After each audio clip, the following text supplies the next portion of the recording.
அன்பு மாணவ செல்வங்களுக்கு எனது காலை வணக்கங்கள் உரித்தாகட்டும்.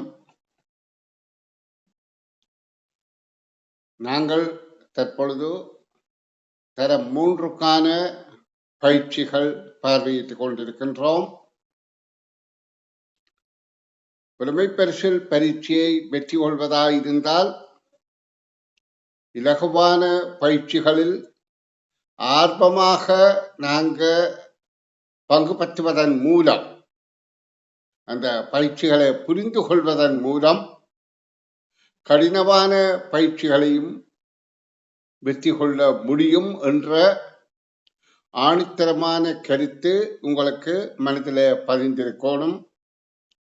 அன்பு குழந்தைகளே, நீங்கள் இந்த வகுப்புக்கு முக்கியத்துவம் கொடுத்து காலையிலே எழுந்து படிக்கிற இந்த முயற்சியை மிகவும் பாராட்டி கொண்டு, நான் இப்போ ஒயிட் போர்டு எடுத்து பயிற்சியில் உள்ள வினாக்களுக்கு விடை காணும் விளக்கங்கள் உங்களுக்கு கற்பிக்க விளைய போகின்றேன். அப்போ நீங்கள் வகுப்பில் மிக ஒழுக்கமாக பங்கு பெற்றுவதை இட்டு உங்களை வாழ்த்தி கொண்டு, அதாவது இது தரம் 3ஆம் ஆண்டின் முதலாவது பயிற்சியின் வினாக்களுக்கு விடை காணும், அதாவது விளக்கங்களை நான் ஒயிட் போர்டில் எழுதி விளக்கம் தருகின்றேன். அதை நீங்கள் பார்வையிட்டு தெளிவு பெற வேண்டும் என நான் விரும்புகிறேன். அதாவது இந்த பயிற்சியில நீங்க முக்கியமாக மிகுந்த கவனத்தோட பயிற்சிகளை மேற்கொள்ளுகின்ற பட்சத்தில் உங்களால இதுல சிறந்த பெறுவதற்கு வழிகோல முடியும். நாங்க நேற்றைய தினம் பார்த்த தொடர்ச்சியான வினாக்களாக 8வது வினாவில் இருந்து, அதாவது பயிற்சி முதலாவது மாதிரி பரீட்சை 8வது வினா, அந்த 8வது வினாவிலிருந்து உங்களுக்கு விளக்கம் தர விளைகின்றேன். இந்த 8வது வினாவில ஒரு கோவை, அதாவது கணித சமன்பாடு ஒன்று தரப்பட்டிருக்கின்றது. அதாவது 3 ஏதோ ஒரு வடிவம், இந்த வடிவத்தை 4ஓடு என்ன செய்தால் 7 பெறும் என்பது இது உங்களுக்கு நன்றாக புரிந்திருக்கும். அதாவது இது ரெண்டையும் என்ன செய்தால் இந்த பெறுபேறு வரும். அப்ப உங்களுக்கு இலகுவாக பார்க்கக்கூடிய வழி என்னென்றால், 7ல் 4 கழித்தால் 3. அப்ப இங்க பாருங்க, 7ல் 4 கழித்தால் 3. அப்படி இல்லை 7ல் 3 கழித்தால் 4. அப்ப 7ல் 3 கழித்தால் 4. ஏன் இங்கே கூட்டல் செயற்பாடு. இப்ப நான் இந்த கணித செயற்பாடுகள்ல மாறுபடுகின்ற செயற்பாடுகளை உங்களுக்கு சொல்லித் தருகின்றேன். இப்ப கேள்விக்கான விடை இந்த அடையாளத்துக்குரியது கூட்டல் என்பது ஆகும். அது முதலாவது விடை. இப்போ உங்களுக்கு இது சார்பான மேலதிக விடயங்களையும் சொல்லித் தருகிறேன் பாருங்க. உண்மையிலேயே கணிதத்திலே 2 செயற்பாடு தான் இருக்கின்றது. ஒன்று கூட்டல், மற்றது கழித்தல். கூட்டல் என்றால் சேருவது, கழித்தல் என்றால் நீக்குவது. இந்த ஒரே எண் மீள மீள கூட்டப்படுமாக இருந்தால், அதாவது 4 தரம் கூட்டப்படுகிறது என்றால் அது 2 4ஆல் பெருக்குதல் என்று சொல்லப்படுகின்றது. அப்ப இந்த கருத்து என்ன? மீள மீள கூட்டல் தான் பெருக்கல். அதே போல மீள மீள கழித்தல் தான். இப்ப ஏதோ ஒரு எண்ணில இருந்து 2 என்று கழிக்கப்பட்டால் அதுதான் வகுத்தல். இப்ப பாருங்க, 8 என்கின்ற எண்ணில இருந்து 2 கழித்துக் கொண்டு போனா கடைசியா 0 தான் வரும். அப்ப இந்த கருத்து என்ன? இது 8ஐ 4ஆல் கழித்தல், 8ஐ 2ஆல் கழித்தால் 4 தடவை. அப்ப மீள மீள கழித்தல் தான் வகுத்தல் என்பது உங்களுக்கு புரிந்து கொள்ள வேண்டும். இப்ப நாங்க கணித கணிப்புகளை கற்றுக்கொண்டோம். கூட்டலுக்கு எதிர்ச்செயல் பெருக்கல், கழித்தலுக்கு எதிர்ச்செயல் வகுத்தல். அதாவது மீள மீள கூட்டுவது பெருக்குவது, மீள மீள கழிப்பது வகுப்பது. எதிர் என்று சொல்லக்கூடாது. எதிர் என்ற கருத்து தவறு. எதிர் என்றால் கூட்டலுக்கு எதிர் கழித்தல் தான், கழித்தலுக்கு எதிர் கூட்டல் தான், பெருக்கலுக்கு எதிர் வகுத்தல் தான், வகுத்தலுக்கு எதிர் பெருக்கல் தான். மாறி மாறி திரும்ப விளக்கம் தருகிறேன் பாருங்கோ. கூட்டுவதற்கு எதிரான செயல் கழித்தல், பெருக்குவதற்கு எதிரான செயல் வகுத்தல். இது ரெண்டும் மாறி மாறி வரும். அதாவது கூட்டுவதற்கு எதிர் கழித்தல், கழிப்பதற்கு எதிர் கூட்டுதல், பெருக்குவதற்கு எதிர் வகுத்தல், வகுத்தலுக்கு எதிர் பெருக்கல். இப்ப நான் உங்களுக்கு ஒரு கணிப்பை தந்தால் உங்களால அதை காணக்கூடியதா இருப்பது எப்படி என்று பார்ப்போம். ஆறோட எதை கூட்டினால் 10 வரும் என்றால், நாங்க இங்க இருக்கின்ற செயற்பாடு 6 என்ற படி, கூட்டல் என்ற படியால் இதை இங்க கழிக்கின்றோம். 10ல் 6ஐ கழித்தால் இங்க வர வேண்டியது 4. அப்ப எங்களுக்கு தெரியுது கூட்டலுக்கு எதிரான செயல் என்ன? கழித்தல். இங்க கழிக்கப்படுது. அதே மாதிரிதான் பெருக்கலுக்கு எதிரான செயல் வகுத்தல் என்பதை புரிந்து கொள்ளுங்கள். இனி நான் 9வது வினாவுக்கு விடை விளக்கம் தருகின்றேன். 9வது வினாவில TREE என்ற ட்ரீ, அதாவது மரம், இச்சொல்லில் உள்ள ஆங்கில எழுத்துக்கள் என்று கேட்கப்படுது. இதுல எத்தனை ஆங்கில எழுத்துக்கள் இருக்கின்றது என்று கேட்கப்படுகின்றது. என்னென்ன ஆங்கில எழுத்துக்கள் அங்க விடையாக தரப்பட்டதுல ERT என்ற மூன்று எழுத்து தான் விடையாக தரப்பட்டிருக்கு. அப்ப இதுல முதலாவது விடை பொருத்தமாக இருக்கின்றது. இங்க E என்பது 2 தரம் வருகின்றது, அடுத்தது R ஒரு தடவை வருகின்றது, அடுத்தது T மூன்றாவதாக வருகின்றது. இந்த ரெண்டும் ஒரே எழுத்தபடியால் 1 என்று போட்டு அடுத்த 2, 3, இந்த 3 வகை எழுத்துக்கள் தான் இந்த ட்ரீ என்ற சொல்லை ஆக்குகின்றது என்பதை புரிந்து கொள்ளுங்கள். இது 9வது வினா. இது நாங்கள் 10வது வினாவுக்குள் நுழைவோம். இதுல 10வது வினா, அடுப்பிலிருந்து புகை வரும், பூவிலிருந்து வருவது. அப்ப அடுப்பு எரிந்தால், நெருப்பு எரிய ஆரம்பிக்கின்ற போது புகை வருகின்றது. அதே போல பூவில இருந்து வரக்கூடியது யாது? இந்த அடுப்பு என்ற பொருள்ல இருந்து புகை வருமாக இருந்தால், பூ என்பதிலிருந்து வரக்கூடியது அங்க 3 விடைகள் தந்திருக்கு. வாசம், காற்று, நெருப்பு. நெருப்பு என்றது முற்றிலும் பொருந்தாது. காற்று என்பது பூவில இருந்து வருவது அல்ல. காற்று சூழல்ல உண்டாகி ஒரு இடத்துல காற்று குறைவா இருந்தா இன்னொரு இடத்துல உள்ள காற்று அந்த இடத்தை நோக்கி வீசுறது, வலி, அதான் காற்று என்று சொல்றது. ஆனா இந்த காற்றுத்தான் பூவிந்த மனத்தை காவிக்கொண்டு வருகின்றது, வாசத்தை, பூவிந்த வாசத்தை. ஆனா அது காற்று என்று சொல்லக்கூடாது. அப்ப பூவில இருந்து வருவது உண்மையாக வாசம் என்ற முதலாவது விடையாகும்.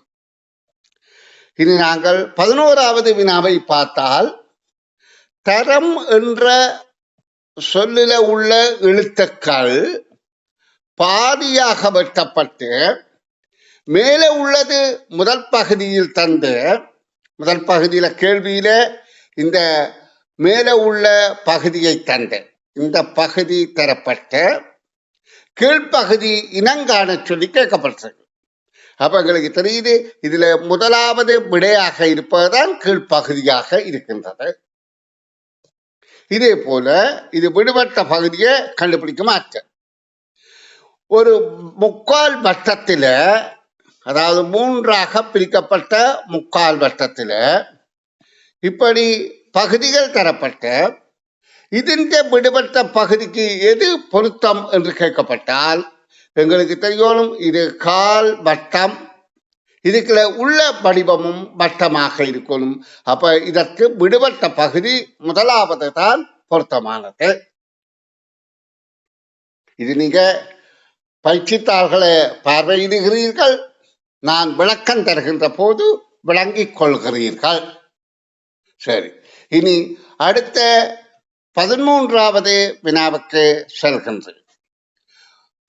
13வது வினாவில உயிரெழுத்துக்கள்ல முதல் 5 எழுத்துக்களும் எழுதப்பட்டுள்ளது. இதில் கேட்கப்பட்ட கேள்வி என்னென்றால் நடுவில் உள்ள எழுத்து எது என்று. அதாவது 13வது கேள்வி, இதுல நடுவில் உள்ள எழுத்து எது? அப்ப நாங்க இந்த எழுத்துக்கள் இந்த எண்ணிக்கையை பார்த்தால் 1, 2, 3, 4, 5. அப்ப 5 2ஆல வகுக்கிற போது 2ம் 1 மீதி. அப்ப இந்த 2க்கு அடுத்ததாக வருகின்றது 3. அப்ப 2 பக்கம் 2 வந்தால் நடுவில் வாரது 3. இதுதான் நடு எண்ணாக இருக்கின்றது. நடு எழுத்தாக நடு எண்ணாக இங்க எழுத்து தானே கேட்கப்படுது. அப்ப நடு எழுத்தாக இருப்பது ஈனா என்னும் விடையாகும். இப்ப உங்களுக்கு இந்த இடத்துல நான் மேலதிக கருத்து ஒன்றை கற்பிக்கிறேன். அதாவது நடுவிலே ஒரு எண்ணோ எழுத்தோ பெற வேணுமாயிருந்தால் அது ஒற்றை எண்ணாக இருக்க வேண்டும். இப்ப பாருங்க, இது 5 என்ற படியால் தான் அதை 2ஆல வகுக்கிற போது 2ம் 1 மீதி வந்தது. அந்த கருத்து என்ன? 2 பக்கமும் 2, நடுவில 1. அப்ப இது 5. அப்ப இதுல தான் ஒற்றை எண்ணில தான் நடு எண் பெறும், இரட்டை எண்ணில நடு எண் பெறாது. இப்ப பாருங்க, 6 என்றால் 2ஆல வகுத்தால் 3 என்று வருது. அப்படி என்றால் என்ன கருத்து? இந்த பக்கம் 3, இந்த பக்கம் 3, இங்க ஒரு எண்ணும் இல்லை. அப்ப நடுவில் வரக்கூடியது என்றால் இப்ப 6 என்றால் இப்ப பாருங்க, 6 வடிவங்களை நான் குறிக்காட்டுறேன், 6 குறியீடுகளை போடுறேன்.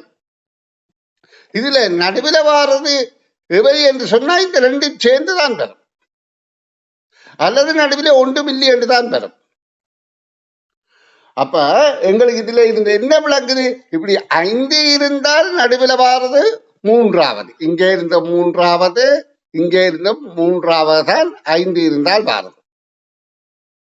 இது 5 ஏதாவது ஒரு பொருள் ஆக்களோ நிதியாக இருக்கிற மாணவர்கள் எந்த வகையில கேட்கப்பட்டாலும் அப்ப 5 என்பதில் தான் நடு வரும், 6 என்பதில் நடுவில் 2 வந்துவிடும்.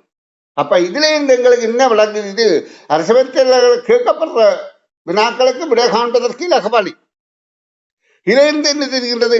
சட்டை எண்ணில விடை வந்தால் நடு என்பது 2 வரும். இப்ப பாருங்க, கடந்த வருடங்கள்ல வந்த கேள்விகளை அடிப்படையாக கொண்டு சொல்றேன்.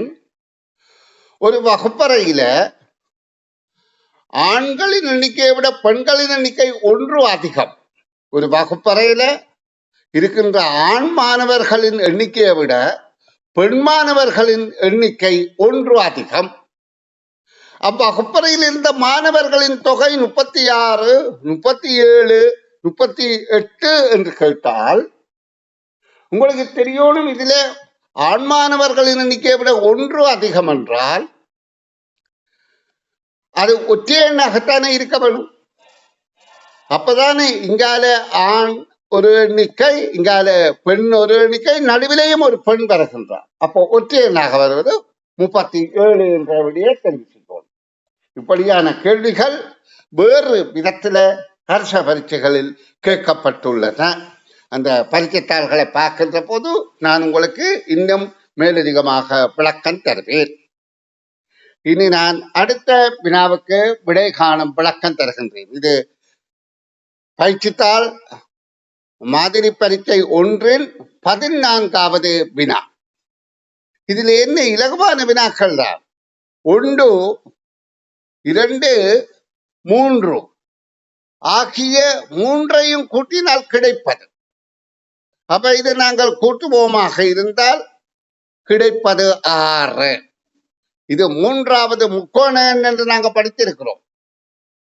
அதாவது இப்படி ஒன்று இருந்தா 1வது முக்கோணன், கீழே 2 இருந்தால் இது 2 சேர்ந்து 2வது முக்கோணன், கீழே 3 இருந்தால் அடுத்த முக்கோணன், அடுத்து இங்க 4 இருந்தால் அடுத்த முக்கோணன் என்று நாங்கள் படித்திருக்கிறோம். இது எங்களுக்கு மிக முக்கியமானது.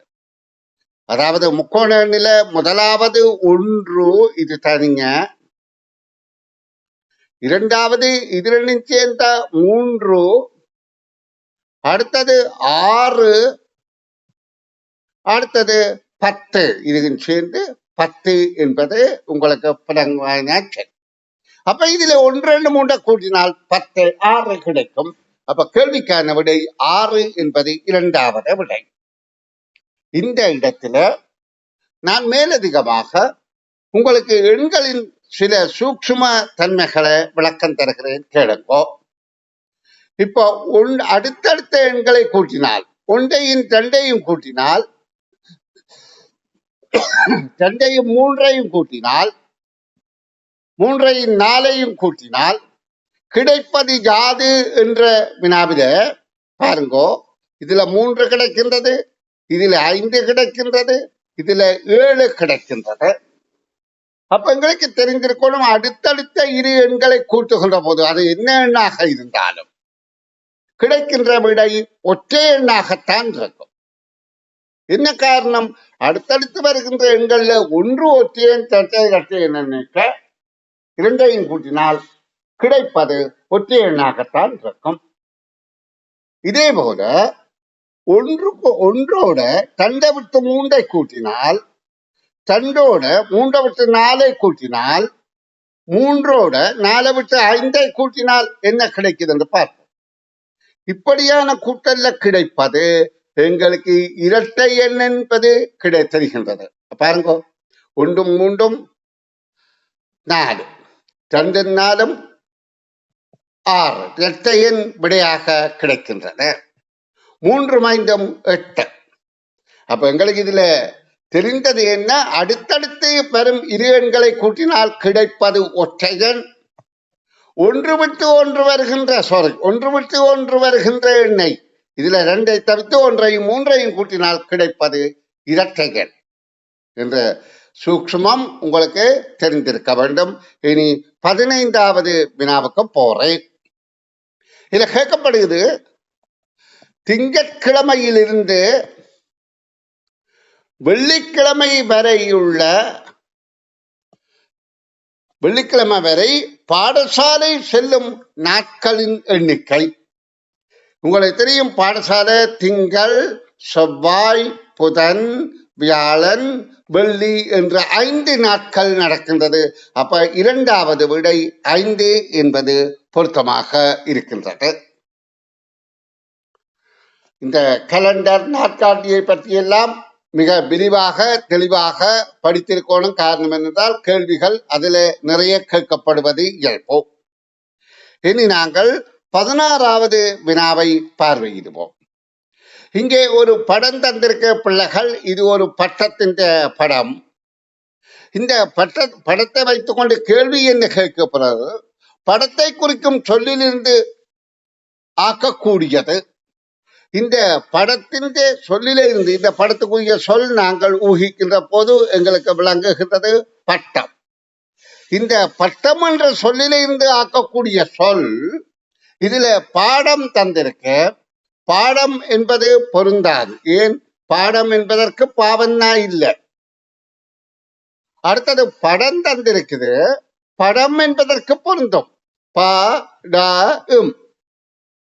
அடுத்தது பால் தந்திருக்கு, அது பால் ஒரு பாகமையோடைய இந்த சொல்லிலே இருந்து ஆக்கக்கூடியதே அல்ல. அப்ப கேள்விக்கான விடை படம் என்ற 2வது.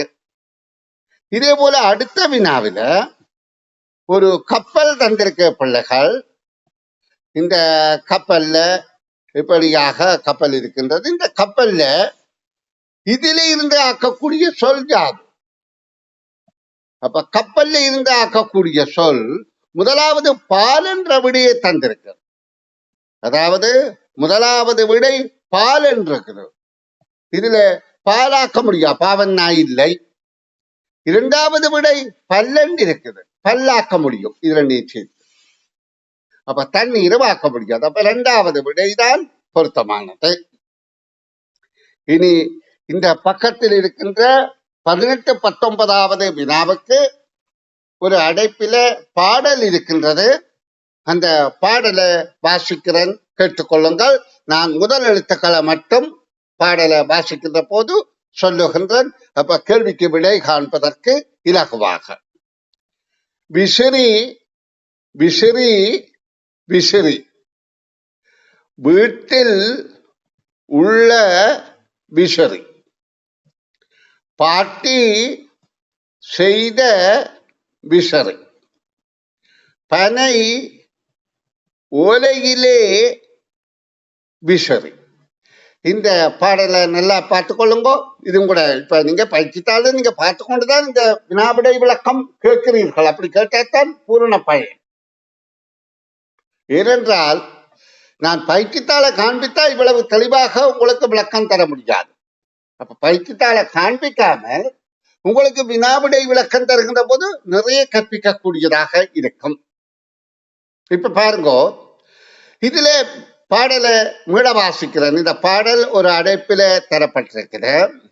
இந்த பாடல் இந்த விளக்கம் சொல்றேன். விசிறி விசிறி விசிறி வீட்டில் உள்ள விசிறி, பாட்டி செய்த விசிறி, பனை ஓலையிலே விசிறி. இதுல 18வது கேள்வி என்னென்றால், இப்பாடலில் அதிக தடவைகள் வந்த சொல் இது. உங்களுக்கு தான் தெரியுது, டக்கண்டு பார்க்க விசிறி என்பது. இது இல்ல, வீட்டில் இல்ல, விசிறி விசிறி விசிறி. அப்ப விசிறி என்ற முதலாவது விடை பொருத்தமானது. அதே மாதிரி 19வது கேள்வியில விசிறி செய்தவர் யார் என்று கேட்கப்படுகின்றது. இப்ப நாங்க பாடல பார்த்தோம், விசிறி செய்தது பாட்டி. அப்ப பாட்டி என்ற சொல் இரண்டாவதாக வருகின்றது. அப்ப அதுக்கு கோடு போடுதல் வேண்டும். அன்பு மாணவ செல்வங்களே, நாங்கள் தரம்5 புலமை பரிசில் பரீட்சையை எதிர்கொள்வதற்காக தரம் 3, அதாவது சித்திரப்படங்களினூடாக, அநேகமாக சித்திரப்படங்கள்லாம் கூட சித்திரப்படங்கள் ஊடாக சிந்தனை விருத்தியை உண்டு பண்ணுகின்ற வினாக்களை பார்த்து கொண்டிருக்கின்றோம். இப்பொழுது நாங்கள் அந்த பயிற்சி தாளின் 4வது பக்கத்திலே 20வது வினாவை பார்வையிடப் போகின்றோம். 20வது வினாவில 3 அடைப்புகள்ல குதிரை, ஒரு அடைப்பில குதிரை என்ற சொல், அடுத்த அடைப்பில வாத்து என்ற சொல், இவ்வாறு தான் இதில் காட்டப்பட்டிருக்கு, வாத்து. அடுத்த அடைப்பிலே குருவி என்ற சொல் தரப்பட்டுள்ளது. இப்ப கவனித்துக் கொள்ளுங்க, இது என்ன கேட்கப்படுகின்றது 20வது வினாவிதி என்றால், இவற்றுள் நடு எழுத்தை போனால் சொல் ஆகாதது எது? இதுல நடு எழுத்து போகுமாக இருந்தால் சொல் ஆகாதது எது என்றுதான் கேட்கப்படுது. அப்ப இதுல நடு எழுத்து போனால் குறை என்றது வருகின்றது. குறை என்பது நான் இந்த சத்தம், நான் இந்த தொனி. அப்ப இதுல நடு எழுத்து போனால் பாது என்கின்றது வருகின்றது. எங்களை பொறுத்தவரையில பாது என்பது கருத்தற்ற எழுத்து சேர்க்கை. இதுல நடு எழுத்து போனால் குவி என்பது வருகின்றது. இப்ப வினாவிதி என்ன கேட்கப்படுகின்றது? நடு எழுத்து போனால் சொல்லாகாதது எது என்றால் 2வது வாது என்ற சொல்றார். அப்ப கேள்விக்கான விடை வாது. இனி நான் 21வது வினாவுக்கு, அது நல்ல, அதாவது இடம் பலம் என்ற அடிப்படை கருத்துக்களை கொண்ட ஒரு கேள்வி. இப்படியாக இந்த படம் தரப்பட்டிருக்கு. இதுல ஒரு வீடு இருக்கின்றது பிள்ளைகள். இங்க வீடு ஒன்று உள்ளது. அந்த படத்துல பயிற்சித்தால நீங்க பார்த்தால் புரிந்து கொள்ளும். இது ஒரு வீடு. இந்த வீட்டுக்கு இங்கே ஒரு பூனை இருக்கின்றது, இங்கே ஒரு நாய் இருக்கின்றது. இந்த வீட்டுக்கான வழிபாடுகள் காட்டியுள்ளத நான் முதல் கீழ்றேன், நல்லா கவனித்துக் கொள்ளுங்க. பூனை இப்படி போய் இப்படி போய் இப்படி போய் இப்படி போய் இப்படி போய் இப்படி சாரி இப்படியாக போய் 1 2, பிறகு இப்படி போய், பிறகு இப்படி போய், பிறகு இப்படி போய், பிறகு இப்படி போய், பிறகு இப்படி, பிறகு இப்படி, பிறகு இப்படி, இப்படியாக அந்த பூனை வீட்டை போய் அடைக்கின்றது. இதே போல நாய் போற பாதை நான் வேற நேரத்தில் காட்டுறேன். நாய் போற பாதை இப்படியாக போய் இப்படி போய் திரும்ப இப்படி போய் இப்படியாக நாய் வீட்டை சென்றடைகின்றது. இப்ப இதுல நாங்கள் இடம்பலம் என்பதை கற்க போறோம். இப்ப கேள்வி என்ன, வீட்டிற்கு விரைவில் வந்தது எது? அப்ப எங்களை பார்க்க தெரியுது, அதிக தடவை வளைந்து நீண்ட தூரத்தில் இருந்து வருவது பூனை, ஆனா இங்க வீட்டுக்கு மிக விரைவாக வந்தது நாய் என்று. இப்ப இது அல்ல முக்கியத்துவம், இதுல இடம்பலம் என்பதை கருத்துல கொண்டு இப்ப கேள்விகள் கேட்கப்படலாம். பூனை எத்தனை தடவை வலதுகை பக்கமாக திரும்பியது, அல்லது வலது பக்கமாக திரும்பியது, அல்லது பூனை வலது பக்கமாகவா இடது பக்கமாகவா அதிக தடவை திரும்பியது என்று கேள்வி கேட்கப்பட்டால் நாங்கள் விடையளிப்பதற்கான பயிற்சியை தெரிந்திருக்க வேண்டும். இப்ப கவனிங்கோ, வினாவை நான் இந்த அடிப்படை படக்கருத்தை வைத்துக் கொண்டு ஒரு வினா தருகின்றேன். பூனை அதிக தடவை திரும்பியது வலது பக்கமா அல்லது இடது பக்கமா என கேள்வி கேட்கப்பட்டால் அதற்கு நாங்கள் விடையளிப்பதற்கு பயிற்சி பெறுதல் முக்கியம். அப்ப இதுல வலது இடது பக்கத்தை எண்ணுவதற்கு எங்களுக்கு தெரிய வேண்டும். இப்ப பாருங்க, இப்படியான ஒரு சதுர கட்டமைப்பை தருகின்றேன். இந்த சதுர கட்டமைப்பில அதாவது மணிக்கூட்டுமுள்ள செய்கிறது சொம்மாரி இப்படி திரும்புவது எல்லாம் வலம் சுழி வலது பக்கம், நன்றாக தெரிந்து வைத்துக் கொள்ளுங்க. இதே நேரம் இந்த சதுர கட்டமைப்பில நான் வெளியில இப்படியாக திரும்புறதை காட்டுறேன். இது இடது பக்கம், அதற்கு எதிராக திரும்புறது இடது பக்கம். நீங்க புரிந்து கொள்ள வேண்டும். நான் அதை கொஞ்சம் தடித்த நிறத்தில் தாரன். அதாவது இது இடது பக்கம் என்பதை புரிந்து கொள்ளுங்கள்.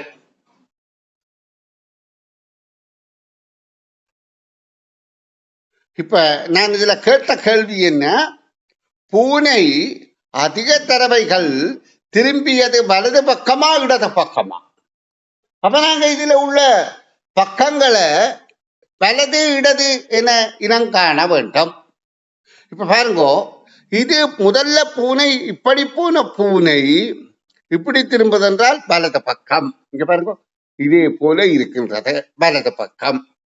அதே போல இதுகும் வலது பக்கம், இதுகும் வலது பக்கம், இதுகும் வலது பக்கம், அடுத்தது இதுதான் வலது பக்கம். இப்ப இடது பக்கத்தை நாங்கள் பார்க்கின்ற போது பூனை இடது பக்கமாக எத்தனை தடவை திரும்பி இருக்குது. இங்க பாருங்க, இது இடது பக்கம் இதே மாதிரி இருக்குது. சாரி இல்ல, இது இல்ல, இது பூனை திரும்பினது இடது பக்கம். அதாவது இது மாதிரித்தான் இருக்கிறது. இப்படி போய் இப்படி போன நான் உள்ளான பார்த்துட்டேன், இடது பக்கம். அடுத்த இதுவும் அதே போல இருக்கு, இடது பக்கம். இதுவும் அதே போல இடது பக்கம், இதுவும் இடது பக்கம். அடுத்ததை பாருங்க, இந்த மாதிரி இருக்குது, அதுவும் இடது பக்கம் தான். அடுத்தது இப்படியாக திரும்புதும், அதுவும் இடது பக்கம் தான். அப்ப நாங்க இதுல கேள்வி என்ன, பூனை அதிக தடவைகள் திரும்பிய பக்கம் வலது பக்கமா இடது பக்கமா? பூனை இங்கே வலது பக்கம் எண்ணிக்கைகளை எண்ணி பார்ப்போம். அதாவது பலமிடம் தண்டு வலது பக்கம் 1 கா 2 தரம் 3 தரம் 4 தரம் 5 தடவை வலது பக்கம் திரும்பி இருக்கின்றது. அதாவது 1 2 3 4 இதுக்கும் வலது, இது இடது பக்கம், மற்ற இடது பக்கம் 5 தடவை வலது பக்கம் திரும்பி இருக்கின்றது. இடது பக்கத்தை பார்த்தால் 1 2 3 4 5 6 தடவை திரும்பி இருக்கின்றது. அப்ப இதுல பூனை வலது பக்கமா இடது பக்கமா அதிக தடவை திரும்பியது என்றால் இடது பக்கம் என்பதுதான் கேள்விக்கான விடையா இருக்கும். அப்ப வலது என்ற ஒரு விடை இருக்கும். அடுத்தது 2வது இடது என்ற ஒரு விடை இருக்கும். 3வதும் ஏதாவது ஒன்று இருக்கும். அப்ப இடது என்பதுதான் விடையாக அமையும் என்பதை நீங்க கருத்தில் கொள்ள வேண்டும். அப்ப நான் மீள உங்களுக்கு சொல்லித்தாரன். வலமிடம் என்பது எவ்வாறு கணிக்க வேண்டும் என்றால், ஒரு சதுரத்துல கட்டமைப்புகள இப்ப எங்களுக்கு தெரியும் மணிக்கூட்டு முள் அசைவது இந்த பக்கமாகத்தான் மணிக்கூட்டு முள் அசையும். இப்படி கலந்து அசைவதில் அப்படியே இந்த பக்கமாக சொத்தும் மணிக்கூட்டு முள். இப்ப நான் இதுல மணிக்கூட்டு முள் சுத்துகிற முறையை உங்களுக்கு காட்டிக்காரன். இப்ப இதுதான் மணிக்கூட்டு முள் என பார்த்தோம். இந்த மணிக்கூட்டு முள் இப்படித்தானே சுத்துகின்றது. இது பலம் சுழி. மணிக்கூட்டு முள் அசைகிற திசை பலம் சுழி. இதற்கு எதிராக இப்படி சுத்தினா இடஞ்சுழி. அப்படி சுத்துற இல்லை. அப்ப பலம் சுழி என்றால் மணிக்கூட்டு முள் அசைகிற திசையில நாங்க கற்றுக்கொண்டிருக்கின்றோம்.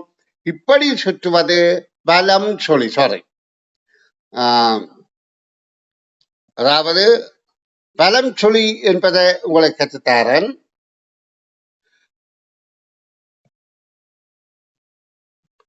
அதாவது இப்படியாக திரும்புறது பலம் சுழி, இப்படியாக திரும்புவதும் பலம் சுழி, இப்படியாக திரும்புவது பலம் சுழி, இப்படியாக திரும்புவது பலம் சுழி.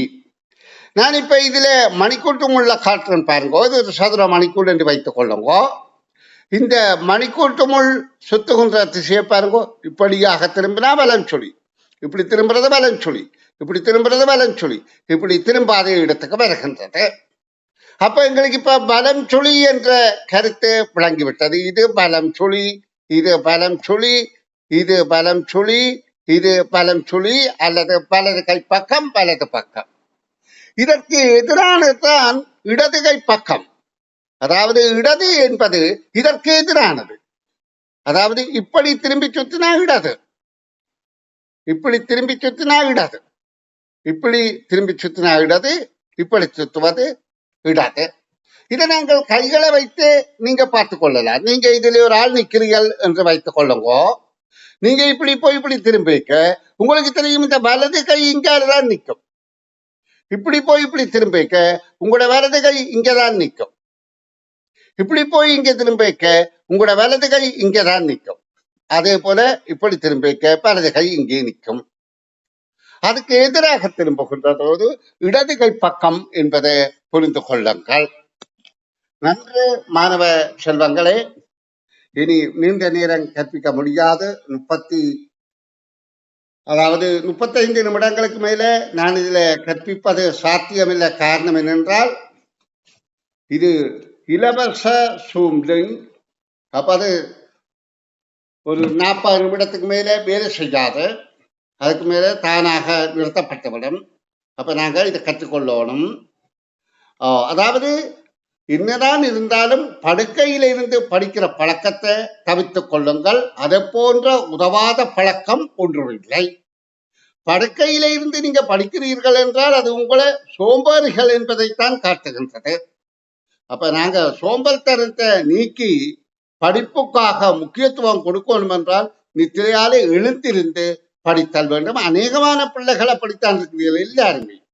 ஒரு சில பிள்ளைகள் தான் சோம்பல் தனத்துல படுக்கையிலே படுத்து கொண்டு படிக்கிறீர்கள். அது உகந்த செயல் அல்ல.